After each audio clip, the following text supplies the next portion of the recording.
Welcome back to part 2 of this week's episode of the Keeping Karlsson Fantasy Hockey Podcast. I'm your host, Brian Com, and I'm joined by our special guest host, Steve Laidlaw.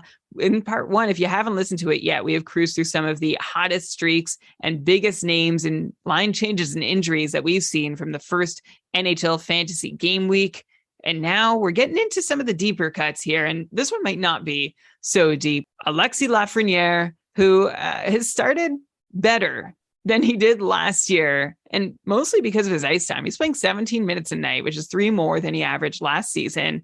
And in 3 games, he's managed 13 shots on goal, 6 hits to go with it, and he has 2 assists to go with all that. It's funny that that's like the third piece of information, but there's a lot of good signs here. Lafreniere is playing with Vincent Trocheck and Artemi Panarin at 5-on-5. And then you've got Kaapo Kakko. I'm going to lump him into this question too, because Kakko is playing with Zibanejad and Kreider. And in 3 games, Kakko has a goal on 7 shots with 4 hits and 4 blocks, seeing about the same ice time as last year. So I'm wondering, Steve, if you see any early indications that this could be the year that Lafreniere and or Kakko make themselves fantasy relevant for a whole season, or at least a huge chunk of it. It's just so hard to get too excited about these players because we know who the top 5 fantasy relevant players are on the Rangers, and it's those top unit power play guys. And there's like no breaking into that group of 5: Panarin, Kreider, Trocheck, Zibanejad, and Fox. And you're not going to displace any of those guys. So how relevant do you get to be? You can be as good as, say, a Carter Verhaeghe, to shoot back to an example that we talked about in part 1. You can reach, that 60-point level, but to really get higher than that, you have to put up power play points, and the power play minutes just aren't going to be there without an injury. So right now, I like what I'm seeing, but it's just hard to get overly excited. All right, I'm going to throw another couple quick players at you to end the hot streak section, who I think are going to probably fit a similar description to what you just did. Let's start with Jason Zucker.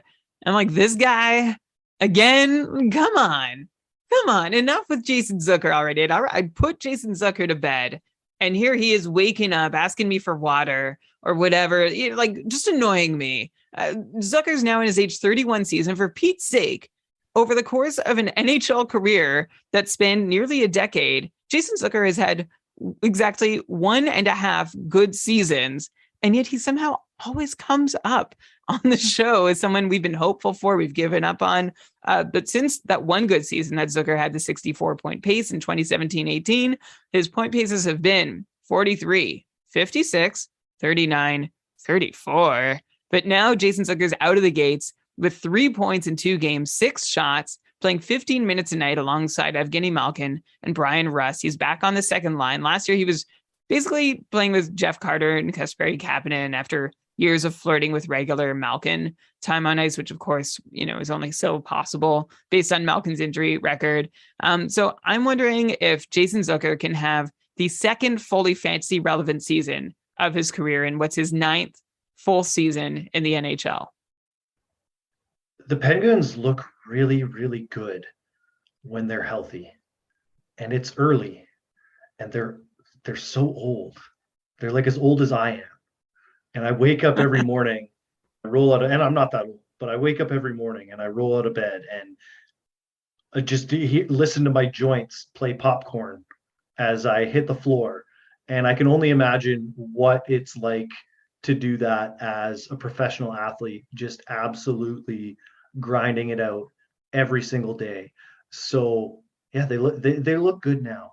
And let's see what it looks like in a month when the little injuries start to pop up, and Zucker is no stranger to those. So yeah, he'd be great to ride for as long as you can, and then as soon as he's hurt, or Malkin's hurt, or someone else gets hurt and they start going into the lineup blender, it won't be as exciting. Yeah, fair enough. And I feel like, again, this is what's going to describe, like, we're basically in a part of the show where we're bringing up guys who you might want to take a quick look at not get too attached to. Another is who I said back in part one that we'd circle back to, and that's Gabe Vilardi. And I'll also lump in Alex Iafallo in there too. Iafallo, we're like, this season, I'm like, okay, Fiala's in the mix now. Kempe's ascended to the top line. Iafallo's not going to play with Kopitar anymore, so forget him. And of course, the guy has 4 points in his first 3 games, 2 goals on 6 shots, playing with Quinton Byfield and Gabriel Vilardi on what is essentially the third line, but kind of in a top 9, which is what LA is running right now. Like, these guys are still seeing like 16 plus minutes of ice a night, but Vilardi is the one I really want to focus on. And Steve, you actually mentioned something first half of the show that I did not realize. I'm kicking myself for it because I added Nick Robertson. And I think had I realized that Gabe Vilardi was playing on the top power play in LA, I might have been more interested in him, especially because the Kings have a Monday, Tuesday schedule, because Vilardi has 4 points in 3 games as well, 2 goals on 5 shots, and none of it coming on the power play yet, even though he's seeing like 4 minutes of power play time per night, which is a pretty good place to be when you have 4 points in 3 games plus top power play time where you haven't even cashed in yet. So my question is, if Gabe Vilardi can keep up some reasonable points at 5-on-5, which he's gone beyond so far, but I assume they'll come back down, being on the top power play unit and on a line that seems to be getting relatively decent playing time in the top 9, is Gabe Vilardi approaching must-own territory? I wouldn't say must own, but he's certainly at the top of the streamers list because you mentioned the enticing schedule coming up. But also, yes, the top power play minutes usage.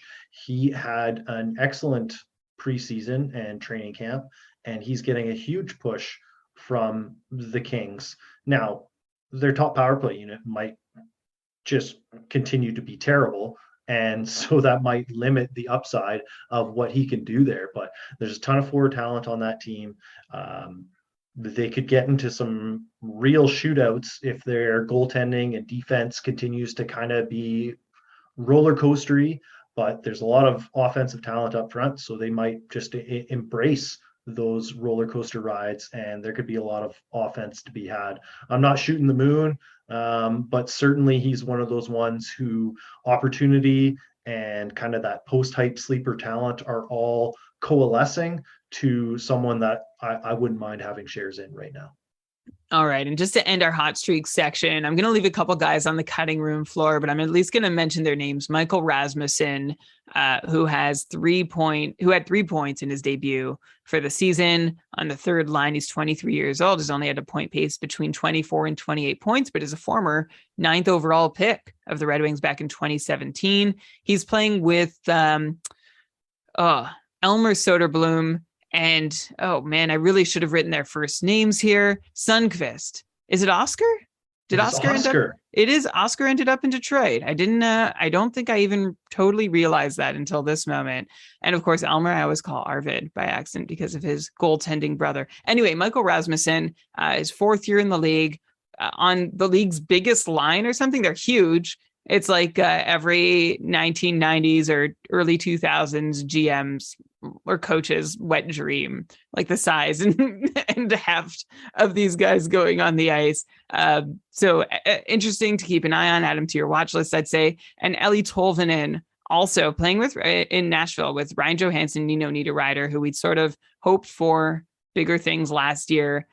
Sort of doing things this year. 3 points in 4 games, 6 shots, and is seeing an increase in ice time versus last year. Tolvanen's on a 62-point pace. So both guys to add to your watch list that I'll quickly mention. And then finally, to end our hot streaks, how about we give kudos? It's so hard for goalies out there. So when they do well, let's at least give them props for it. And I just want to shout out Anton Forsberg for 2 pretty solid performances to begin the year. He stopped 32 of 34 in a losing effort against Buffalo, and stopped 29 of 32 in another losing effort against Toronto. But this is a guy who's had, a career where he's had very few opportunities. Maybe he never really earned one, got one by default last year, ran with it, still seems to be running with it. Steve, with Cam Talbot out, do you think there's a chance that Anton Forsberg could actually make himself win the number 1 job in the time that Cam Talbot's injured? I mean, he did so last year, but the question for me is, Is Ottawa as good as the preseason hype was? Well, that brings us into our cold streaks. If you're ready for them, are you ready for them? I mean, I feel kind of like the videos of people taking the cold plunge, but I guess let's dive in. Let's dive into the coldness that is the dark depths of the Ottawa Senators. Gosh, we dared be hopeful about the season to come. And it's nice that Anton Forsberg is a bright light in a season where things have not started well. Claude Giroux, after 2 games, the only Senator who has more than a single point. He's got 2 points in 2 games. Only 7 other Sens have pointed. And we're still waiting for Josh Norris's first point, Tim Stutzla's first point. I'm waiting for Erik Brannstrom's first point. Oh no, Erik Brannstrom got a point. Way to go, Erik Brannstrom. There's some positive things happening in the shot totals. You've got DeBrincat with 9 shots over 2 games, Tkachuk with 7 over 2 games, and then Giroux and Chabot each with 6 shots over 2 games. So look, they haven't played at home yet. They're a team. They're a new team, basically, who I think are figuring out how to work with one another. I don't know. I didn't end up with any Sens on my rosters, even though I wanted to after my fantasy drafts. I'm wondering if I should go kick tires on some right now, Steve, because maybe they're available for a lower price than they will be for the rest of the season. It's a little bit unnerving in a similar way to the way that the Sabres are unnerving, in that they suddenly have this depth and they're forced to play it. They're going to be giving more minutes to their second power play unit because it has guys like Claude Giroux and Alex DeBrincat on it, and neither of those players should be second power play unit players. And I think they've already changed their power play unit alignments, which is never what you want to see a couple of years into the season. I never put in a ton of shares into this team, between some of the guys being caught up in the Hockey Canada situation potentially, and just the stink of that. And then with all the minutes that kind of have to get split up, it was hard to buy the shares, plus all the preseason hype. It made it difficult to acquire these guys in drafts. So, I've got Chabot in one league, I've got Stutzla in another league, but I don't have a ton of shares, and I'm not necessarily going out looking to buy. But certainly, I think that the Sens are, on the whole, they're not like a name brand lineup. So they don't have too many name brand guys where you couldn't go out and maybe steal a Stutzla or basically anyone but Tkachuk. Right. Yeah. So again, we're going to wait to see a little longer about how they do. But I see you're not thinking, okay, this is the chance to really go and get them for cheap. You want to see them do well first, and I can't blame you for that, because the Sens are not yet in session. Someone else who is not yet in session. Let's talk about a few big names here who were definitely, had some draft capital invested in them, but are not delivering yet. And the Sens, while being one of the youngest teams in the league, a lot of these guys who aren't delivering are oldies, even older than the Penguins, at least some of them. Alex Ovechkin is going to kick off the cold streaks we're talking about here. Unfortunately, after 3 games, Ovechkin is still trying to find the goals column. He's gotten an assist, but that's it. Despite putting up 13 shots and 15 hits, God bless you, Alex Ovechkin. Particularly interesting for Ovechkin, he has seen 18 minutes on the power play through 3 games. That's crazy. He's attempted 20 shots. 9 of them have gotten on net, but he has no goals to show for them. Ovechkin just turned 37. I don't know. It's too early to be seriously asking this question. I mean, has he been living on borrowed time though? I'm gonna go all the way here. Are we worried that the last couple years are not something we can expect to continue at this point for Ovechkin? I'd have slight alarm just from the fact that Ovechkin's starts to the season, the past few seasons, have been so good. So it's like he puts in the time during the off season. He's coming in as fresh as he could possibly be, and he comes out like a rocket. And then just like if you're a racing fan, he hasn't gone in to the pits for new tires, and the wobbly rubbers are just, they're not carrying them very far. So I would be a little bit concerned with the slow start, but ultimately we know his place. If he's not producing, then that team's going to be bad. And so they're just going to be like, okay, well, then Ovechkin, go chase the Gretzky goal race. So his position is cemented. There's no concern about him not getting the use, and he's never hurt. So there's very little to be concerned about from that regard. But I don't know, maybe the team's just bad and he's not going to be an 80+ point guy. I'm not there yet. It's too early to come to those conclusions, but it is just slightly alarming that he's not off to a hot start. And one casualty of his hot start, maybe Ovechkin's having a hard time playing with a couple new line mates, and Connor Brown and Dylan Strome, who's been bumped up to the top line to replace Evgeny Kuznetsov, who's down to the second line. 30 years old Kuznetsov, just an assist in 3 games. This is after a huge season last year where we're like, yeah, he's going to be the one feeding Ovechkin to try and break that Gretzky goals record. But so far, not so much. We haven't seen much from him, just that lone assist in 3 games, 5 shots, recently put on the second line. And John Carlson is pointless in 3 games. Steve, are you worried about either of these guys, or is this like the opposite of a rising tide lifts all ships? A sinking tide does the opposite, sinks all ships. Yeah, I mean, if Ovechkin's stock is a bit of an anchor, then the whole team's going to go down. And I mean, you didn't even mention that Kuznetsov had recently been bumped off the first power play as well. So there's all kinds of concerns with him, who has been one of the most erratic guys. Now, the reality is, if he's not their number one center, then who is? And really, if he's not their number one center, then they don't have one. And same goes for Carlson as their top defenseman. So those guys are fairly locked into their opportunities. It's just going to be a question of, is this finally the year that the Capitals kind of just implode? And maybe it is, and maybe we'd all be better for it.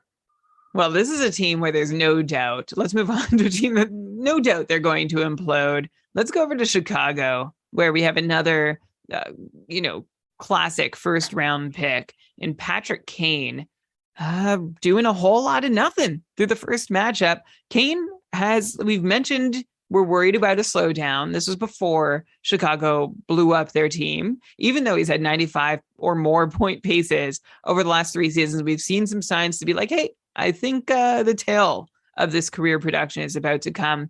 But now that the Chicago team has been stripped for parts, Patrick Kane has been left almost alone, and he's got the same stat line as Ovechkin, just 1 assist in 3 games, only 9 shots, which is a little alarming too, because usually Patrick Kane shoots a little more than 3 shots per game, usually about 3.5. Also, something else alarming about Patrick Kane, he played fewer than 18 minutes in Chicago's opener and less than 19 minutes in their third game, which is really unfamiliar territory for Patrick Kane, who has averaged 22 minutes a night for a long, long time. So, Steve, what's your advice for anybody who has Patrick Kane on their roster, or anyone who doesn't?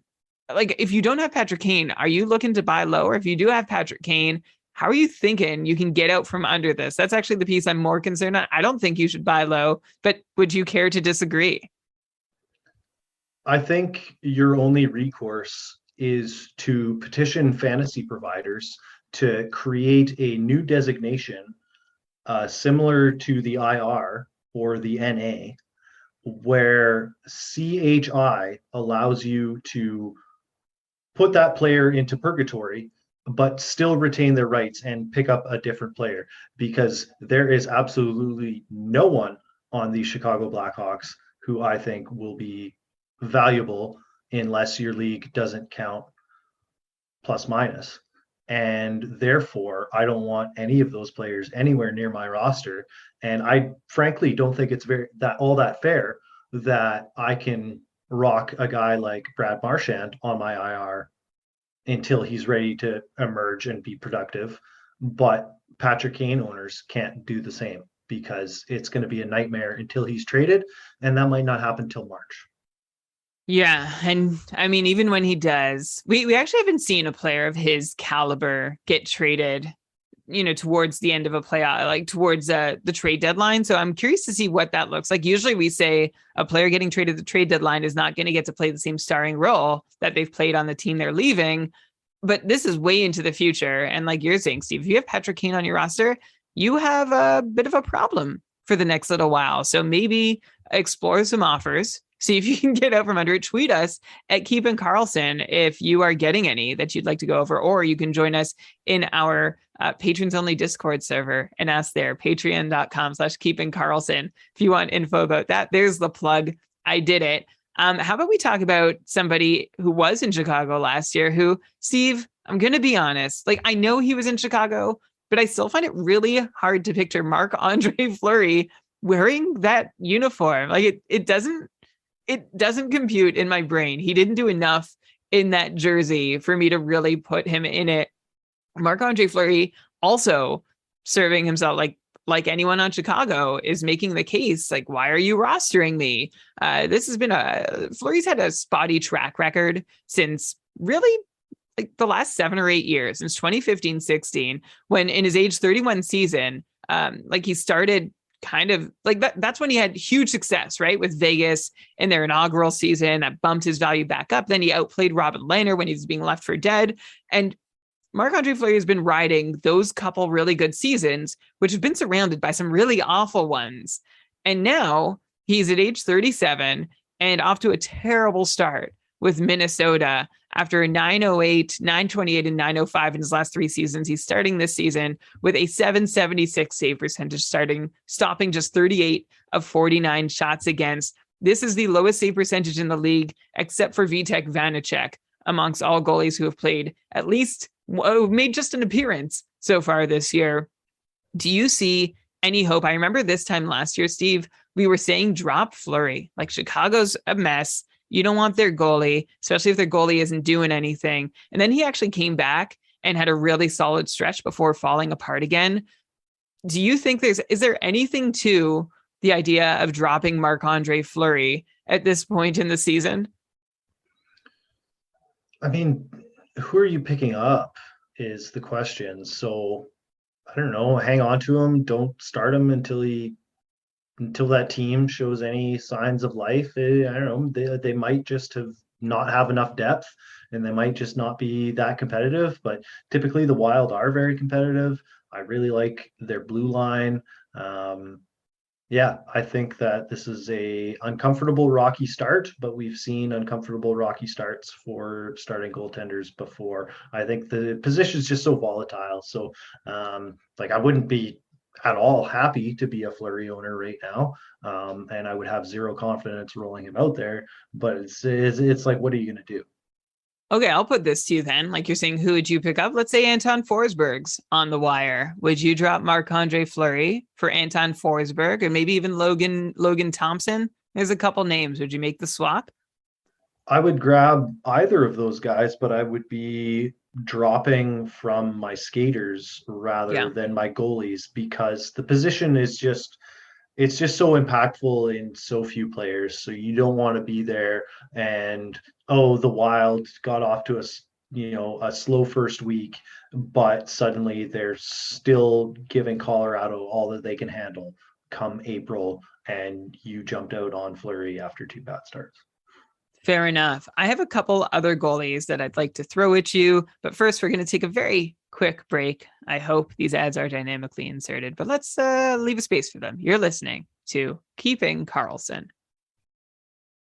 All right, we are back for the final stretch of the show. We just were talking about Marc-Andre Fleury and how, you got to kind of hang on, especially he's on such a competitive team, as you mentioned. Steve, I'm going to throw a couple goalies at you who are not on such competitive teams or are on teams that we'd hope would be competitive, however, have yet to really demonstrate it, maybe because of the goalies.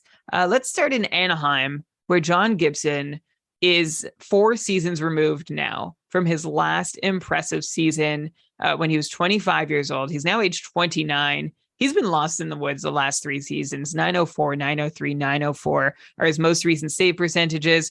This season, his start is he has stopped 66 of 75 shots he's faced for an 880 save percentage. He was hung out to dry To be fair, in the last Anaheim game, I don't think anyone was blaming him for what was going on. It was a mercy pull. Anaheim was like trying to get into a track meet. I think was it the Islanders they were against? And they just kept getting bombarded with odd man rushes. So there's one guy, and I'll put the other guy on the table at the same time, and that's over in Seattle, Philip Grubauer, who I saw a crazy stat the other day that Seattle had let in a goal on the first shot against in like 12 of the 85 games in their franchise's history. I think I saw it on Dmitry Filipovich's Twitter feed. And it's already happened again this year. They keep giving up goals on the first shot against. And obviously, Philip Grubauer has been in the net for many, not all, but many of these. And last season, that helped Grubauer or hurt Grubauer to an .889 save percentage, where he was only putting up a quality start 1 out of 3 starts and had 10 really bad starts. And, we were ready to forgive and forget with Grubauer entering his age 31 season, still having shown some promise before. But these early performances from him are adding new transgressions to forgive and new painful memories to forget. Grubauer so far has stopped 28 of 33 shots with an .848 save percentage, did not put up a quality start in his one start. And actually, that start was a really bad start. It was so bad that Grubauer's he ceded the net to Martin Jones for the second and third games of the year, which is like, oh, is Grubauer going to be on a tighter leash this season? Is Seattle going to be able to get something out of Martin Jones? Of course, Martin Jones had a good start, and then he collapsed with Grubauer replacing him in the third. He stopped 6 of 6 to finish a losing effort against Vegas. So we've got a couple goalies here, and Grubauer and Gibson, who aren't on a team like Marc-Andre Fleury is, and who don't have any kind of recent track record of being as the same highs as Fleury has had recently. So are you giving these guys any time to prove that they are worth rostering, or are you trying to move on as quickly as you can? Where are these leagues where these guys are rostered? Okay, so there are leagues where you need minimum starts and volume helps. So like the Cupful scoring. All right, I'll lay it out for you just on the fly. So you get 2 points for a win. You get 0.3 points for a save.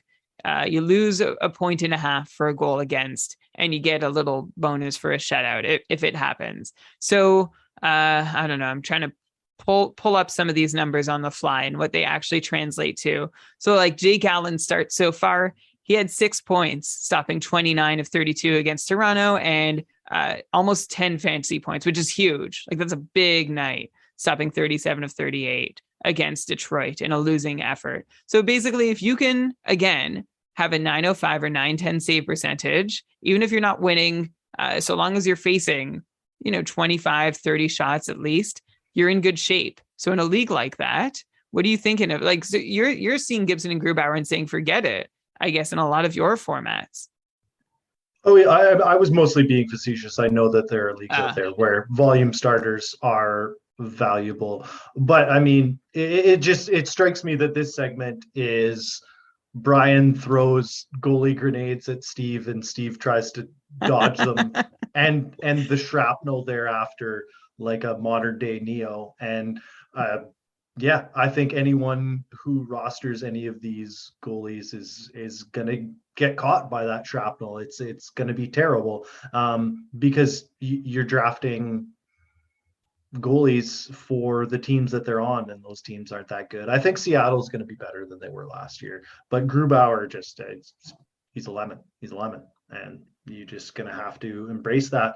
And if he starts having some nice starts, then you can adjust from there, but he's not someone that I would go near. All right, so what I'm hearing is very little faith in John Gibson or Grubauer, and potentially no, you're hearing none. No, okay, no faith. Zero faith in any of these guys to turn their seasons around. Apologies. Every season I try and fade goalies, and because it's hard unless you get one of the top 3. It's kind of a crapshoot, and these are the guys you ended up with if you faded to a certain point. I haven't been bit yet. I've got Allen and Grubauer and Binnington on my Cupful team, and I'm feeling pretty good. Like Fleury was a do not draft guy for me, and Grubauer and Gibson were like, well, if it gets to that point. It didn't. So I just feel fortunate. I don't mean to rub it in to anybody who has drafted them. Steve, how about okay, I'm sorry. I got one more goalie grenade for you. And this is This is an Edmonton situation, and I promise that I think this is it for goalies. Jack Campbell. Oof. Really, really tough start for this guy on the start of a brand new contract in Edmonton. And we kind of knew that we weren't going to rely whole hog on Jack Campbell to be great. Like, this is a guy who started really great, and when his first games in Toronto rolled out, then they're like, okay, we'll make you a starter. And he was outstanding through the first month. But that save percentage, like that incredible start that Jack Campbell had, actually made him look a lot better through all the bad outings that were to come. Like, he still ended the year with a 914 last season and a 60% quality start percentage, but against all odds, based on how things were going on the back half of the season.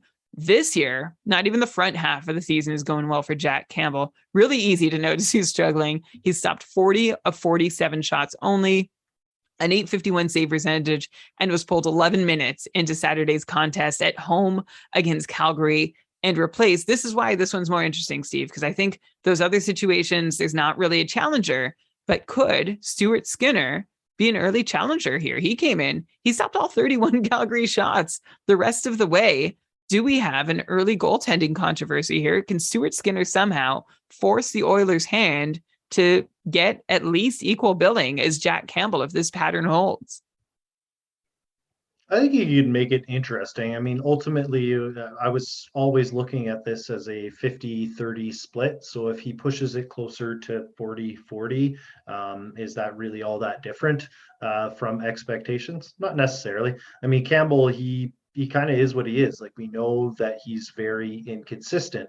So they paid a premium for, I don't know what reason, but they did. And so I guess because of the contract, he's going to get the lion's share of the starts, but ultimately Skinner is a viable option. But I mean, Campbell is basically what this team is, and that's a team that can absolutely look unbeatable on some nights and absolutely look completely flammable on other nights. So he's going to be a tough guy to roster in leagues where you're relying on that save percentage and stuff like that.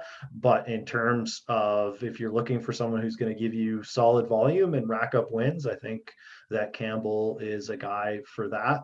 And I think that not much has changed based on what the first couple of games have shown. But yeah, Skinner's a viable option. I would very much have Skinner on my roster if I also had Campbell.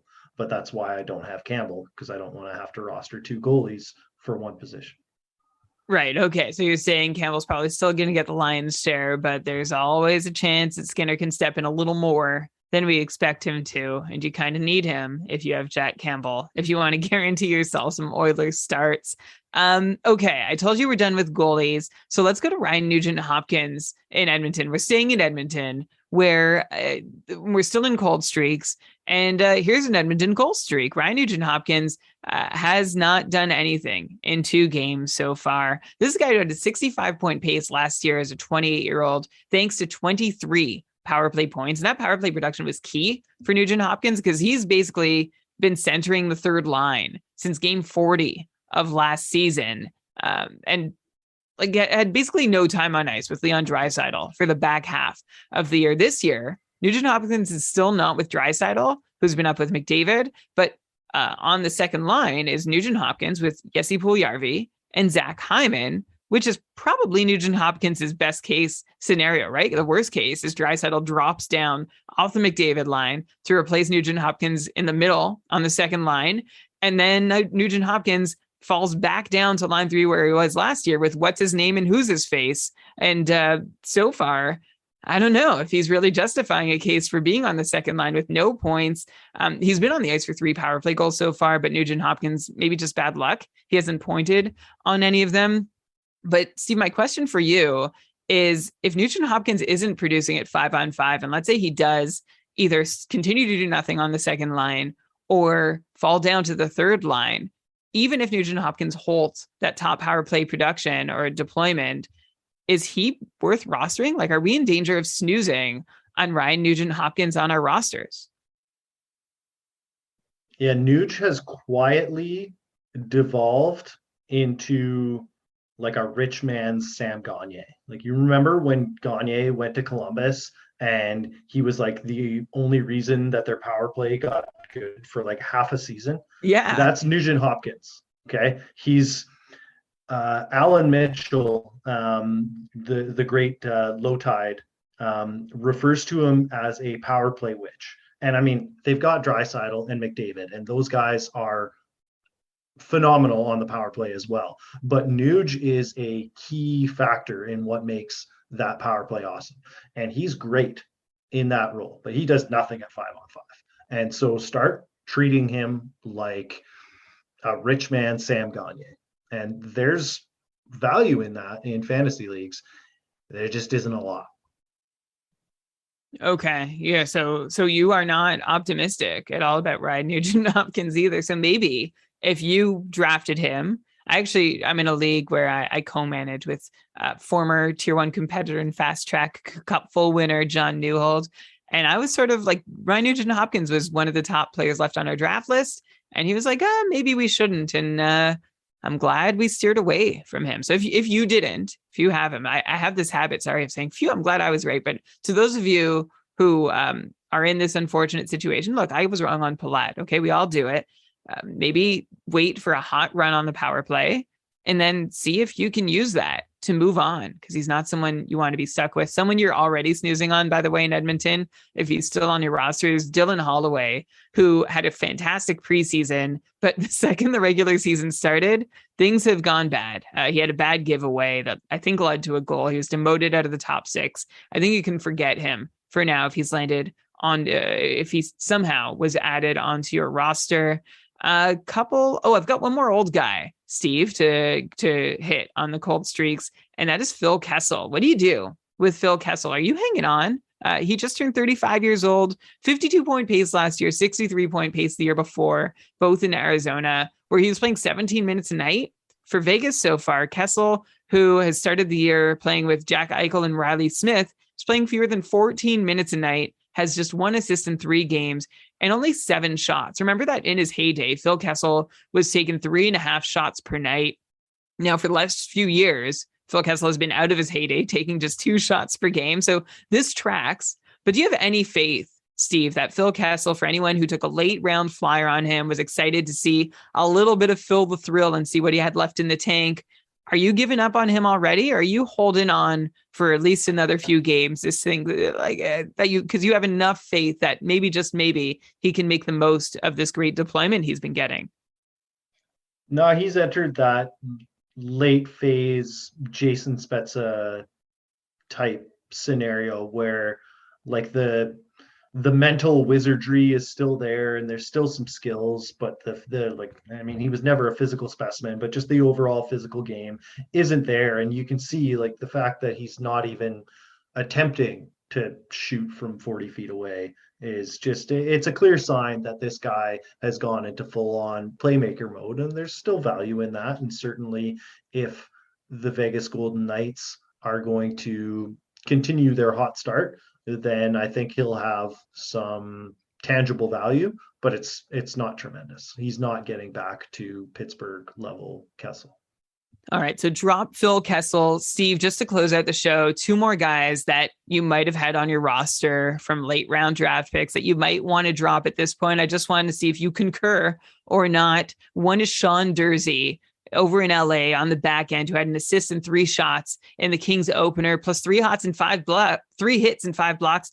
Looked good, right? Everyone was pumped, except Todd McClellan behind the bench in LA was decidedly not. He benched Durzi the following game, seemingly as punishment for a bad giveaway that led to a crucial goal against versus Vegas. Then Durzi returned to the lineup and seemed meek and mousy. Just 1 shot, 1 hit, nothing else. There's a lot of talk in the preseason around Durzi, 24 years old, thinking that he was going to do something this year. You see any reason for hope, or are you letting go? He's entered streamer territory for me until we see some resolution to what they've got going on the right side. I mean, the reality is Drew Doughty returning basically squashed the humongous upside that he had, and it would take another injury to get him back into that realm. But he's still a second power play type option, blocks hits. I like him as a streamer. Nothing more than that. All right. How about another defenseman over in Buffalo? We're revisiting some of the teams we've already been in as we just go through some maybe potential snoozers that you thought were great value in your drafts that you hoped would be great value. And unfortunately, they haven't panned out. So you need to move on quick. Owen Power over in Buffalo, 2 games. He has 0 in every category except blocks, where he has 1. And this guy, he's played like almost 40. He's played over 40 minutes this season. And you wouldn't know it from anything the scorekeeper's registering. Any reason to hold on to Owen Power at this point, Steve? Yeah, I don't hate him. When we were talking about Buffalo, the team as a whole, you like the depth. It may not do wonders for their forwards scoring, but I think it helps their defensemen. And only a couple of games into the season, I think that there's still merit in Power, but ultimately, like, he's a number 2, so the upside's limited just in that regard, and the fact that he's a rookie defenseman, it's always tough to transition. We can't all be Moritz Seider. So yeah, I mean, he was probably the last defenseman that you drafted anyway, so not a ton of reason to not stream someone else in. All right, 2 more. That's it. We're going to finish with Marco Rossi, who's been playing on the 4th line, barely saw the ice last night against LA. And when Dean Evison was asked why, he mentioned, this is our 3rd visit to Minnesota somehow, by the way. Dean Evison said, well, I was matching my 4th line with their 4th line, and their 4th line wasn't coming out. So that's why Marco Rossi didn't play. So I guess we're hoping that Marco Rossi can see some upwards mobility. I almost wonder if Freddie Gaudreau is getting a look on the top line. If maybe that means there's an opening. If Hartman's off, maybe Marco Rossi gets a look there or something. I don't know. Are you holding out hope, or are you just going to drop him until you see some upwards mobility from Rossi on the depth chart? I mean, I was thinking, like, as soon as he was drafted, that they should put him on the top line. So certainly I see the upside there. Would love to see him used in that fashion.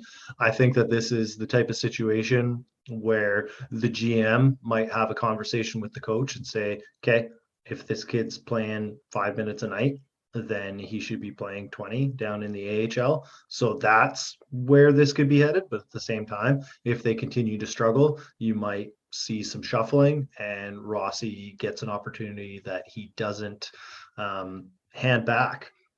But the fact that he didn't go out and say, like, grab this massive opportunity in the preseason tells me that maybe it's not quite in the cards for him at this stage. So yeah, I'm not overly optimistic about what he's offering up. I think more liable to get demoted than it is for him to get promoted.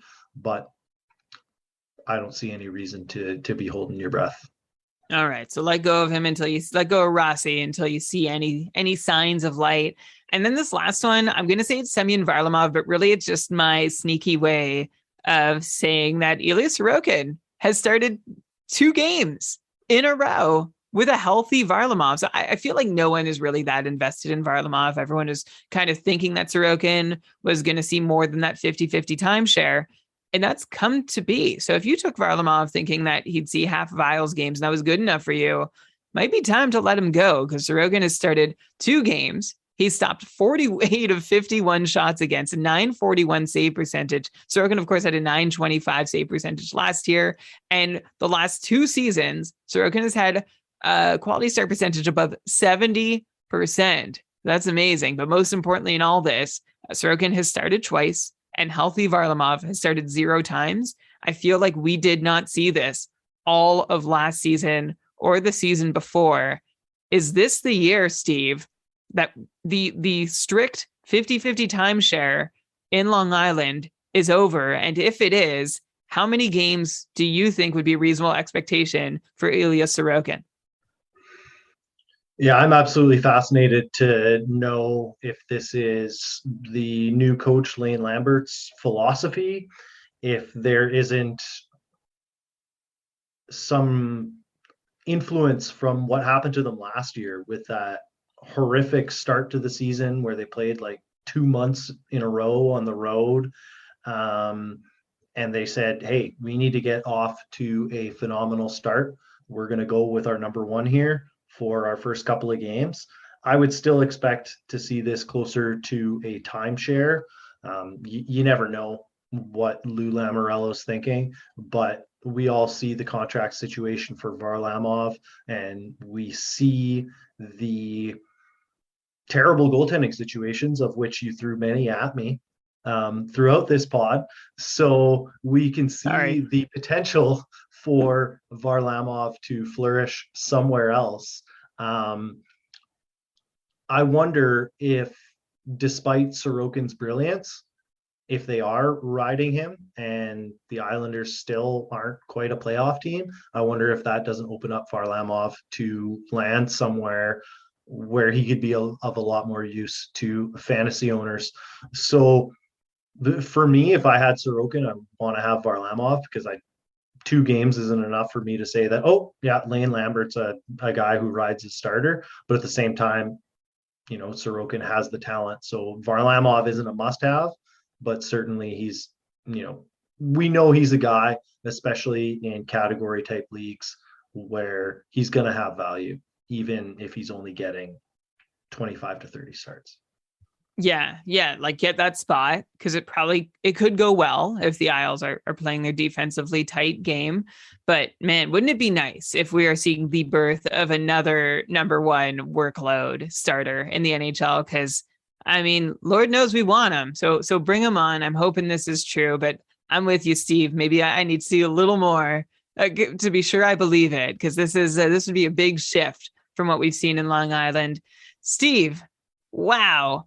I don't know. I've been keeping track of how many players, or all the players we've talked about. I feel like we're at least at 75, and you have been up for every single one of them. I am in awe. Thank you for sharing all your takes and being here and spending this time with us on the show this week. It's been really great to have you filling in. I'm excited to see how all of our takes on this show play out. And I hope we can stay in touch. Is there anywhere that our listeners can follow you in the meantime, once this show is over? Where can they get more Steve Laidlaw?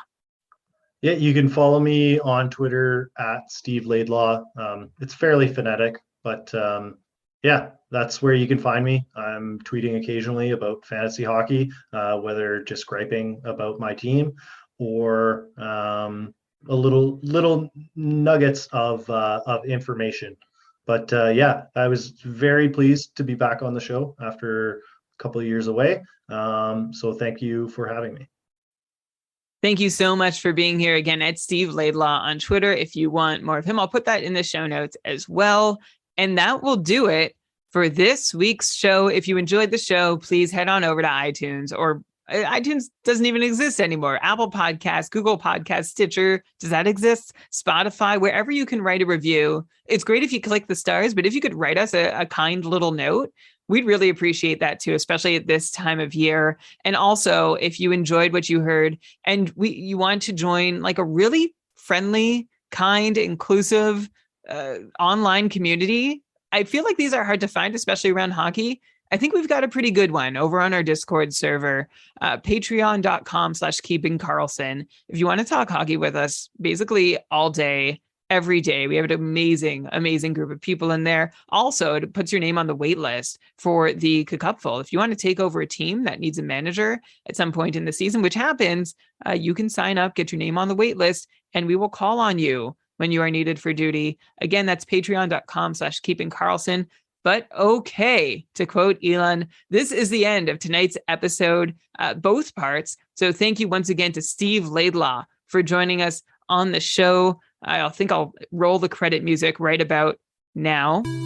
Also, thanks to John Reed. If you've been watching this on YouTube or Twitch tonight, you have enjoyed a whole suite of graphics that go along with it. And by the way, if you have, also please download the podcast version, because that's how our network knows you're listening. They don't count YouTube or Twitch streams. But John has been working magic. I didn't do anything differently. And he's been making beautiful things happen, as he's been doing for Short Shifts also. So thank you, John Reed, very, very much for all your tech and graphic wizardry tonight on our stream.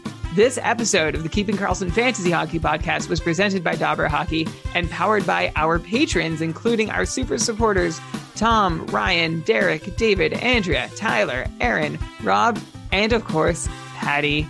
Thank you very much to our Cupful coordinator, Kevin A. Barron, our team of amazing co-commissions keeping the world's biggest and greatest fantasy hockey league running smoothly through week one. KKUPFL.com if you want to get in on the action.